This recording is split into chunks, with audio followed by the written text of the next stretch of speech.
Mul on siin karbi sees täitsa uus iPhone ja seda me hakkamegi nüüd kohe-kohe käima panema. Aga enne seda on meil vaja tegelikult kontot, et sellest telefonist saaks igasuguseid asju teha.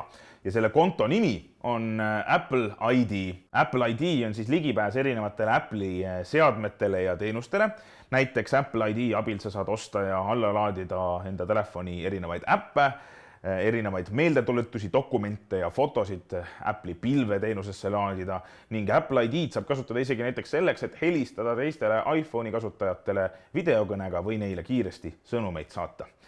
Seega mina soovitan sul kindlasti Apple ID endale luua, kui sul seda ei ole, siis on üsnagi keeruline, sest et päris paljusid funktsioone sa oma telefonis kasutada ei saa. Kui sul juba Apple ID on olemas, siis võid endale nüüd minna teha tassiteed ja selle peatüki rahulikult vahele jätta, sest et meie hakkame nüüd Apple ID-d looma. Kuna meie telefon on alles karbis ja seadistamata, siis loome Apple ID konto arvutis. Ja võid Apple ID nüüd koos siis minuga registreerida või kuulata juhised ära ja siis seda ise teha. Igal juhul läheb sul nüüd vaja arvutit ja minul on ka siin ees laua peal arvuti. See on tavaline Windowsiga sülearvuti, siin sees jookseb ekraani lugeja, mis meiega räägib ja meie hakkame nüüd vaikselt seda kõike looma. Kõige esimeseks asjaks peamegi me minema veebilehele appleid.apple.com. See on nüüd lehekülg, kus sa saad sisse logida oma Apple'i kontosse ja luua ka uue Apple'i konto, Apple ID, nagu meie just tegema hakkamegi. Meie otsime siit lehelt üles lingi Create New Apple ID.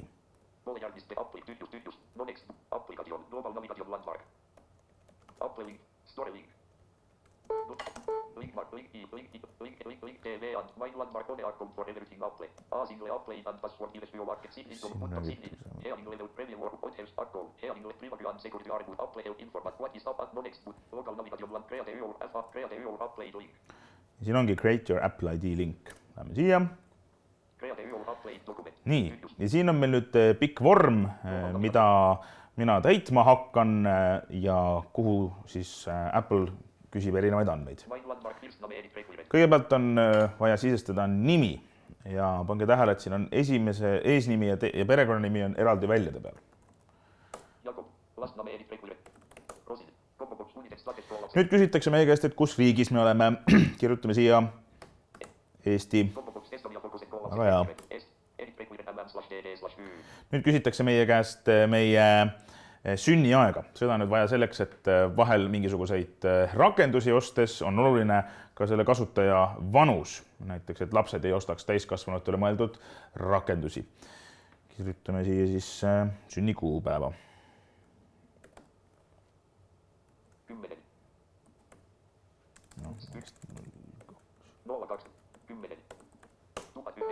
Nii. Ja nüüd tuleb sisestada e-posti aadress. See on nüüd hästi oluline koht ja tuleb üle kontrollida, et sa sisestaksid korrektse e-posti aadressi. Sellepärast, et e-posti aadressist saabki sinu Apple ID ehk siis see kasutaja tunnus. Näidisena on siia kirjutatud name@example.com. Mina kirjutan siia meie kursuse e-posti aadressi. Nüüd tuleb sisestada parool. See peab olema vähemalt 8 tähemärki pikk ja selle sees peab olema üks suurtäht ja vähemalt üks number. No, mina soovitan sul välja mõtelda mõni hea märksõna ja mõni number sinna juurde, mis hästi meelde jäävad, sest et parooli tuleb telefonis olles päris mitu korda sisestada ka.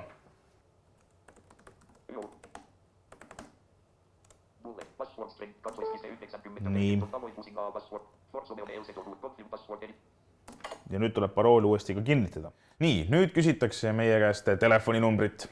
Ka seda on tarvis. Nii et sul peab olema ka töötav telefon praegu. Ja seda on vaja selleks, et Apple aeg-ajalt kontrollib, kas meie ikkagi oleme täpselt need, kes peavad meie kontole sisse logima. Ja seda vahel tehakse läbi tekstisõnumi või siis Apple'i robot helistab ja loeb ette ühed numbrid, mis tuleb siis rakendusse või kusagile veebilehele kirjutada. Kõigepealt tuleb meil valida riigikood. Mina valin siit Eesti, see on +372. Estonia. Ja kirjutan siia oma telefoninumbri. Järgmisele väljale. Nii.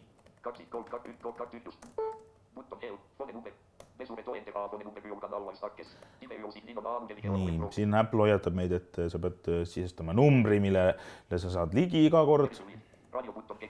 Ja nüüd küsib Apple meie käest seda, et kas meie kontot kontrollitakse tekstisõnumiga või siis kõnega. Mina valin, et telefoni kõnega. Sellepärast, et siis loetakse see number sulle ette ka. Helistatakse sulle kõnega, sa võtad vastu, seal teisel pool on robot, mis selle kõik ilusasti kohe ette loeb, nii et kellegagi juttu rääkima ei pea.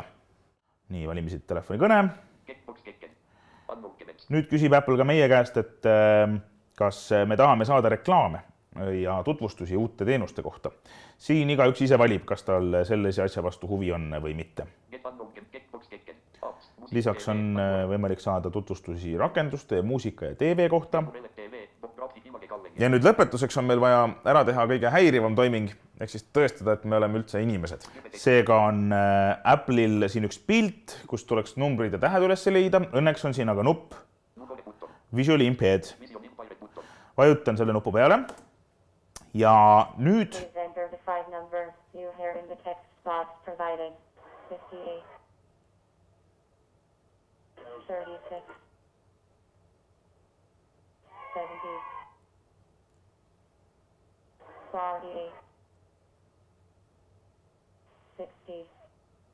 ma tean, et see kõlab päris jubedalt ja ei ole kõige mugavam, aga kahjuks ilma selleta me kontot endale luua ei saa. Kui sa koodi ei kuulnud või sulle meelde jäänud, siis siin on nupp New Code. Vajutame selle peale ja siis loetakse meile ette uus numbrijada.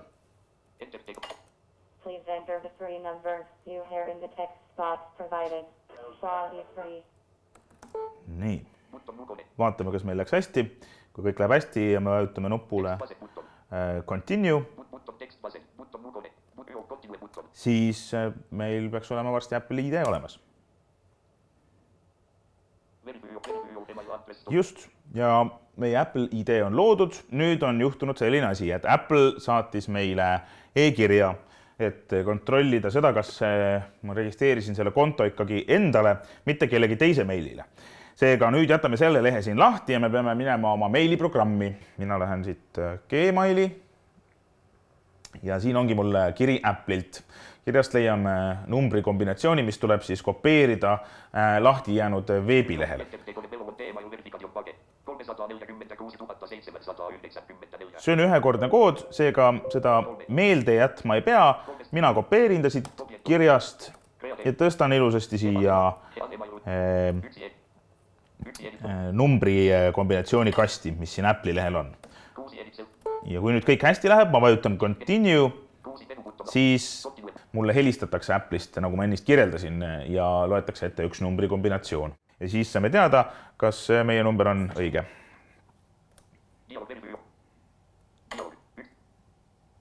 Nüüd peaks ta meile helistama.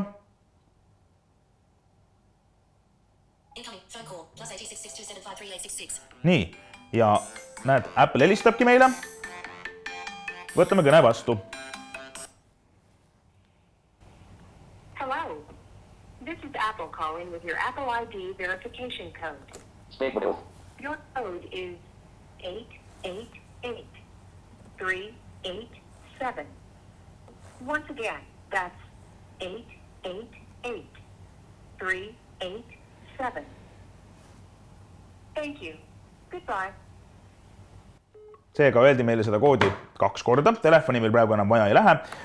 Kontrollin selle koodi üle, mis ma siia vahepeal kirjutasin.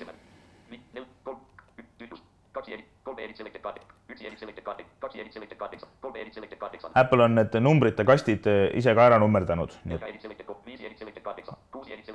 Nii, ja tundub, et minu kood on õige. Mina lähen nüüd järgmise Continue nupuni. Ja kui kõik hästi läheb, siis peakski meie Apple ID loodud olema. Natukene mõtlemist.